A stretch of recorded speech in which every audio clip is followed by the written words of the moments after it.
There's a couple of interesting things going on with just American soccer, and I think this has led to Alexi Lawless's rant has led to a lot of opinions on the state of American soccer, and which I enjoy that there's a dialogue about it. 100%, and I don't think anyone's going to solve American soccer over Twitter. I don't think that's going to happen, but I think a lot of people have opinions on American soccer.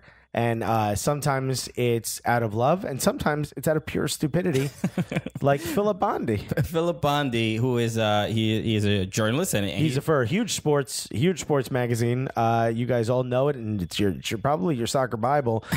Forbes.com. I mean, that's my number one go-to. That's where I go right now. I open it up every time. I look up what are the current rates of Bitcoin. Yeah. And then I look up the soccer information. Yeah. I go in the other way. I go soccer first. Then I'm like, let me see about this Bitcoin thing. So, but Filip Bondy did write an article on Forbes.com, and the title of it is "Stop Pretending to Be British. U.S. Soccer Clubs Find Some Better Nicknames." So his issue is with the naming schemes for Major League Soccer teams. Could you read that again? It says, "Stop pretending to be British, comma, U.S. soccer clubs." Clubs. Yeah. Clubs is already right there. A British thing. So you're doing it too. You're doing it too, Philip. All right. And here's the other thing. It's just the article itself I can't tell if it's tongue in cheek, or if it's just really dumb. Like, here's what I have to say. I mean, Forbes.com is not The Onion, so no. I'm presuming it's serious. But it came across a bit op-ed. One of the points he tries to make, and I know you have the quote pulled up, but he talks about Major League Soccer franchises, and he talks about how the naming of them, the FC and the SC. And the Uniteds. Primarily how many Uniteds play against you. And then he makes a joke about the fact that it's Atlanta United FC. As much as we joke about it, Manchester United is Manchester United Football Club. Yes. They're MUFC, okay? Their hashtag is MUFC. So, let's stop acting like what Atlanta United did is that crazy. Now, granted, calling it Atlanta United FC maybe sounds too much. They should have just went with Atlanta United, and they happen to be the Atlanta United Football Club. I don't mind if you go football club. I love when you go soccer club. I don't mind that at all. But this idea that we're fetishizing the British part of the game, how about people in Latin America call it that? Latin American, the Club de Football Athletic Club. Yeah, they do that too. They do that too. Isn't where Barcelona in Ecuador? Yeah, Barcelona SC. Yeah. Which I believe is Sporting Club. Where did they get the FC from? Where did they even get the name football from? The same place we got soccer from England. So why would we not name our sports teams that way? And also this whole idea that naming them the Bobcats or something like that, instead of New York City Football Club, we were New York City Pigeons or whatever, that would ingratiate more American fans. How about that Atlanta United FC team that you were shitting on? They average, 50,000 fans a game? Those seem to me like maybe they're Americans.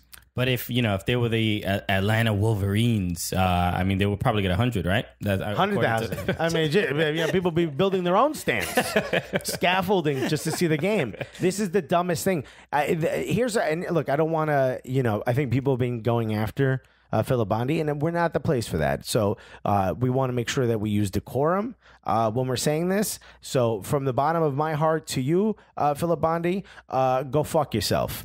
You're an idiot, and in this case, you don't know what you're talking about. It makes no sense, your argument, and your argument sounds like an antiquated get off my lawn. By the way, guess what? New York Cosmos, the LA Aztecs, the San Diego whatever Kickers, whatever they were, Sockers, all of these. That was during the NASL. Where are they? Yeah. If that draws the American fan, where are they now? Yeah. One team was playing in freaking Fringe. Remember that? They had Fringe on their jersey. Fringe. You know what Fringe is? It's like those strings that hang off of like cowboy jackets and stuff that come down. It's like the pieces of leather. Yeah. One team had that across the Colorado Caribou or something tassels? like that. They had like tassels all across the chest. It was like one big tassel. They should have what's more American than that? Wait, can a kit just be nipple tassels? I mean, be careful. Sepp Blatter wanted that for the women's. Remember? He's like, I know how to sell this league. This article, Your kid's sponsored by Wicked Weasel. I don't know what that is. It's a tiny nipple bathing tassel? suit. No, they make really tiny see-through bathing suits. It's just hilarious. People get the reference. All right, I don't want to look through. You know who gets the reference? Ted Cruz. Dirty bird. You dirty bird. Do it. Do your thing, Teddy. Hi, Ted. You really are a little Cuban, Ted. You dirty bird. This article screams just a lot of. I guess what I get frustrated with is people giving their suggestions on how to help American soccer, and Which is our entire podcast. which is like no. It's it kind of is. No, but we're not deliberately like, hey, this is the strategy to grow the game. We're just organically like talking about it more. What if we did this? Yeah. Yeah. So, but this in itself is like, if this is your like go-to idea for like, you know what, this is, if we change just this thing, like if somebody at US Soccer or at MLS was like, look, Philip, he wrote this article, and I really think that we should consider this with our expansion. Like it's such a dumb suggestion. It's just a bad idea. Yeah. For like if anybody's contributing ideas to like how do we help grow the game? Right. If somebody said like, oh, you know what, the names. I think is there a better brand name that we can come up with when it's like the results of the success of certain teams that are named these names that he finds annoying. New York Red Bulls isn't doing as well in the stands as NYCFC. Sure. There's one example. Yeah, there's nothing to support this opinion outside of just he like even gives data against it. He said that the USL and the NASL surveyed their initial fan bases and discovered their preferences lay in traditional European names. What the hell? Why'd you even write this article? This makes no sense. You're pulling an Alexis. You're saying, look, here's the data, but I think it's this other thing. Yeah, it's almost like, look, we know exactly what the fans want, but we're going to do the complete opposite. But have you thought about this? It makes no sense. It's dumb. It's dumb. And it kind of suggests like, well, why are we talking about it? But this is these are the voices that have like these large platforms to talk about American soccer, and it just sounds like that the people with the biggest sort of microphones or whatever are the most uninformed or give the worst opinion. Why do we let idiots talk into those microphones? Which, whatever. Maybe you're thinking that about us. But whatever. I mean, he even goes on to say something like, hold on. What's the thing he says about Real Salt Lake? He goes, the moniker Real Salt Lake was lazily inspired by clubs from La Liga. Well, which one? It was like it's so stupid. Well, there's a bunch. Right? I know, but it was not meant to distinguish the team from fake Salt Lake. Oh boy. Hold on, let him just sit in that bomb. It's just a bad.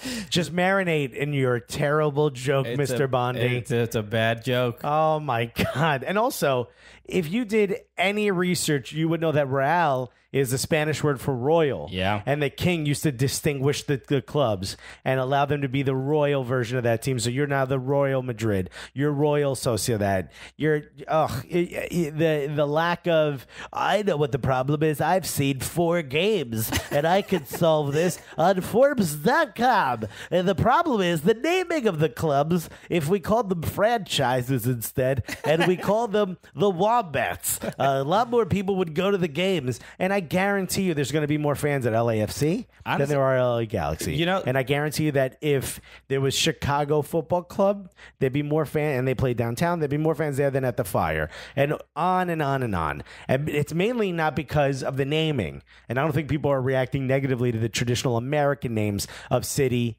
and nickname. It's not necessarily that. It's that a lot of these newer teams that are coming in, first of all, some of them are owned by European outfits like NYCFC. So there's a reason why it's called that. Yeah. And second of all, they come with a more modern marketing. And that seems to be working. Not the naming of the team. The entire article was a time suck. It was a waste. I don't understand why you did it. You got us talking about it. So salute you, Mr. Bondy. Bravo, sir. You did your job. And by the way, I think this guy's Argentinian. I don't think you're allowed to be Argentinian anymore. I mean, it seems like we all know Boca Junior, platypuses. This article is the equivalent of a dive. I mean, it deserves yellow. Yeah. Oh my God. Yeah. He's banned. He should be banned from the next 5 articles. I do want to give you some credit. That was a great impression you did of do you know Professor Frink from The Simpsons? The nerdy. No, I don't watch Professor. The Simpsons. It's good. It sounds just like him. Yeah. That was my black comic doing a white guy voice. That's what I went with. Well, you nailed it, buddy. Right there.